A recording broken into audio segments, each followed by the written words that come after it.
Oke, terima kasih. Assalamualaikum warahmatullahi wabarakatuh. Saya bertemu kembali dengan saya Dimas Ari Darmandio di mata kuliah Pengantar Ilmu Ekonomi Mikro. Jadi, di sini saya akan menjelaskan mengenai pasar input yang berikutnya, yaitu pasar kapital. Sebelumnya kita sudah mengetahui apa itu kapital ya, ketika kita belajar mengenai teori produksi. Nah, di sini kita akan melihat pasar dari input tersebut atau pasar faktor produksi kapital. Nah, sebagai penggambaran, pasar faktor produksi ini dianalogikan seperti petani yang di situ memilih antara apakah akan memakan semua hasil panennya hari ini atau menyimpan benih untuk panen lebih besar di tahun yang akan datang. Nah, di mana di sini modal atau kapital itu sendiri adalah pengalihan konsumsi saat ini menuju konsumsi di masa depan. Bagi siapa? Bagi rumah tangga. Nah, dalam keseimbangan pasar modal ini mempertemukan antara supply dan demand, di mana demand-nya itu adalah investasi perusahaan dan supply-nya adalah tabungan rumah tangga. Berarti di sini dalam pasar kapital ini sebagai penyedia adalah rumah tangga ya, yang menyediakan punya tabungan ya, dan tabungan itu diminta oleh siapa? Perusahaan untuk sebagai investasi bagi mereka. Nah, pasar kapital ini mempertemukan dua pihak utama. Nah, sebagai tadi yang melakukan permintaan itu datang dari perusahaan yang ingin berinvestasi ya, didasarkan pada marginal revenue product of capital. Nah, sementara sebagai penyedia itu adalah rumah tangga yang di sini mempunyai tabungan.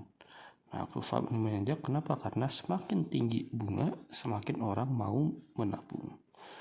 Nah, kita mau keduanya ini menentukan suku bunga ya, dan suku bunga di sini ya kalau dalam ekonomi itu adalah sebagai harga yang harus dibayar perusahaan untuk meminjam uang dari rumah tangga. Ibaratnya di sini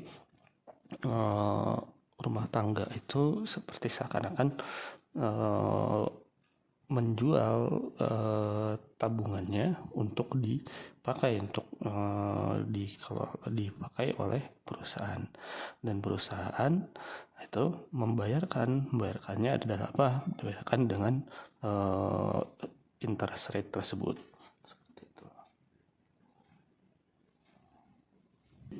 Nah, lalu bagaimana uang atau kapital tersebut mengalir? Ada 3 cara bagaimana uang atau kapital tersebut ini mengalir. Yang pertama,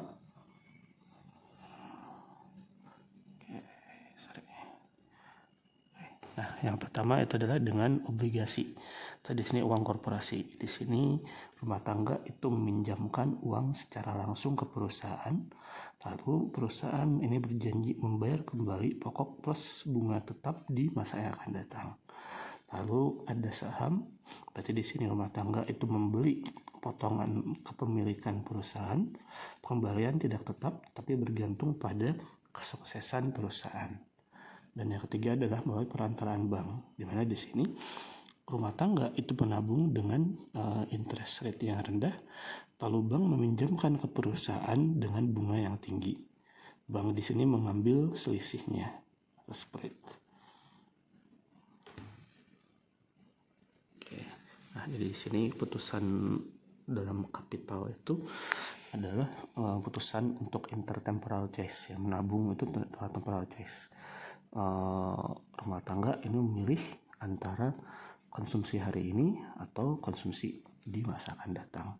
Yang akan dipertimbangkan oleh rumah tangga adalah biaya opportunity cost-nya. Jadi harga dari konsumsi sebanyak $1 hari ini itu adalah $1 plus I ya, dari masa akan datang. Jadi setiap orang yang dihabiskan sekarang itu berarti kehilangan interest rate atau benefit yang bisa didapatkan di masa akan datang. Nah, yang perlu diperhatikan. Oke. Nah, yang perlu diperhatikan juga adalah paradoks suku bunga, menabung atau belanja. Apa yang akan terjadi jika suku bunga ini naik drastis? Jika sederhananya di sini mengatakan kita kan memang menabung lebih banyak, namun ekonomi perilaku ini menunjukkan adanya dua kekuatan yang bertentangan. Nah, apa dua kekuatan tersebut? Nah, dua kekuatan tersebut itu adalah efek substitusi dan efek pendapatan. Ketika kita bicara efek substitusi, maka konsumsi hari ini jadi lebih mahal. Kehilangan bunga yang tinggi, kurangi belanja, tambah tabungan. Tapi kalau efek pendapatan, berarti saya akan jadi lebih kaya karena bunga tabungan saya tinggi. Ini berarti nambah belanja, merasa kaya, dan mengurangi tabungan. Secara empiris memang ini tidak terlalu jelas efek mana yang menang. Jika seorang memiliki target tabungan pensiun tertentu, bunga tinggi justru membuat mereka menabung lebih sedikit. Ini kalau misalnya ada target tabungan pensiun tabungan tertentu dengan bunga yang tinggi, ini justru membuat mereka menabung itu lebih sedikit.